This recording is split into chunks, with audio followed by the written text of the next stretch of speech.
ان کا سوال یہ پتنگ مانگنا یا بیچنا جائز ہے؟ بالکل جائز ہے. جو کام میں بتا رہا پتنگ اڑانا جائز ہے تو بیچنا بھی جائز ہے. اسلام میں جو کام مطلب حرام ہے ان کی کمائی بھی حرام، جو چیزیں حلال ہیں ان کی کمائی بھی حلال. ہاں جی.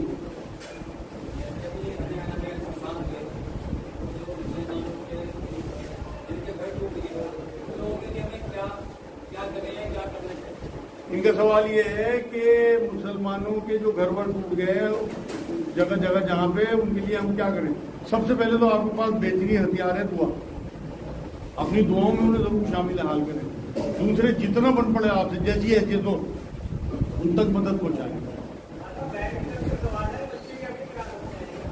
ان کا سوال بہن کی طرف سے یہ ہے کہ بچے کی ایف ڈی کرا سکتے ہیں کیا؟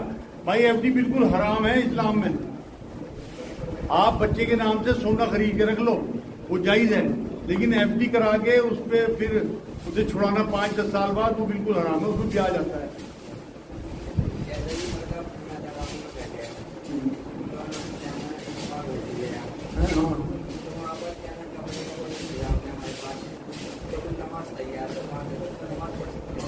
ٹھیک ہے. سوال یہ ہے اعتکاف میں اگر ناپاکی ہو جائے اور کپڑے نہ ہوں تو کیا نماز پڑھ سکتے ہیں؟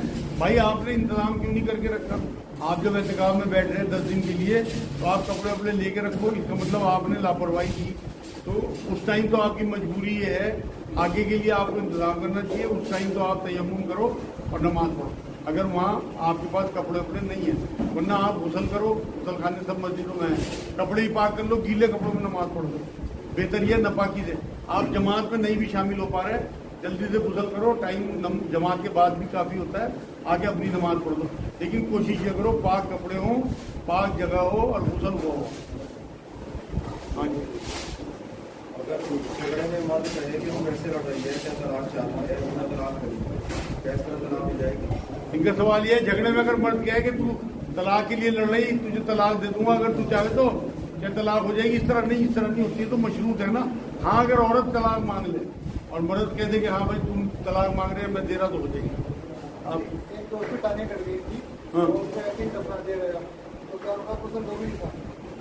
ان کا سوال یہ کسی کی ٹانگیں کٹ گئی تو ان ٹانگوں کو ایسے ہی دفنا دیا گیا، کیا ان ٹانگوں کا غسل ضروری تھا؟ نہیں، کوئی ضروری نہیں تھا. اگر کوئی بندہ پورا کا پورا کٹ جائے اور اسے سارے آدھا مل جائیں تو پھر انہیں اکٹھا کر کے غسل دے کے پھر کفن دفن کرنا ہے. ورنہ کسی بھی کپڑے میں لپیٹیں اور مٹی میں دبا دیں. قبر کی بھی ضرورت نہیں ہے اگر صرف ٹانگیں ہیں. ہاں جی. کا بلڈ یوز کر سکتے ہیں جیسے کسی طبیعت خراب ہو جائے بلڈ کی ضرورت ہے تو اس میں کیا لے سکتے ہیں؟ ان کا سوال یہ کیا غیر مسلم کا بلڈ لے سکتے ہیں؟ بھائی جب سور کا دل لے سکیں تو غیر مسلم تو ہمارے بھائی ہیں. اگر آپ اپنے دادا پردادا لکڑ دادا تک اوپر پہنچ جاؤ حضرت آدم علیہ السلام تک تو سب ایک ماں باپ کی اولاد ہے، سب کا خون لال ہے. آپ خون دے بھی سکتے ہو اور لے بھی سکتے ہو، کسی کی باتوں میں نہیں آنا. یہ سب ہمارے بھائی ہیں. جس دن ایمان میں آ گئے اس دن دینی بھائی ہوئے. آپ جب بینک میں بڑے پیسے مرنے کے بعد نامنی کے ہوں گے یا سب وارث ہوں گے؟ اچھا بھائی ایسا ہے جب بینک اکاؤنٹ کھلتا ہے تو اس میں نامنی بھرا جاتا ہے ایک نام کہ بھائی اگر ہمیں کچھ ہو گیا تو اسے پیسے دیں گے. وہ پیسے اس نامنی کے ہوں گے ڈیتھ کے بعد میت کے یا پھر پورے وارثوں میں بٹیں گے. بھائی نامنی تو ایک شکل ہے قانون کی جو بینک کا قانون ہے، ورنہ پیسے جو ہیں مرنے کے بعد تمام وارث ہو گئے ہیں. مان لو اس نے اپنی کسی بہن کو یا بیوی کو یا بیٹے کو نامنی بنا دیا تو وہ پیسے نکال کے تمام وارث ہوں گے. ہاں جی.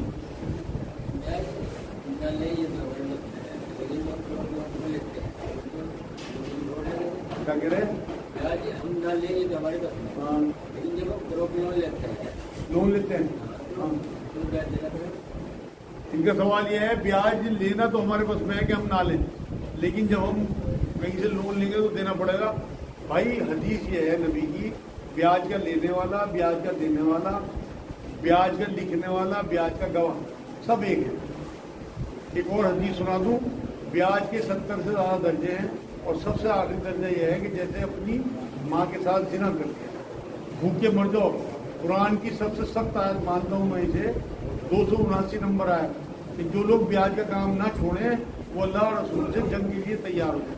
ان کی جنگ شروع ہو جاتی ہے. اس لیے بھیک جائز ہے، بھیک مانگ لو. آپ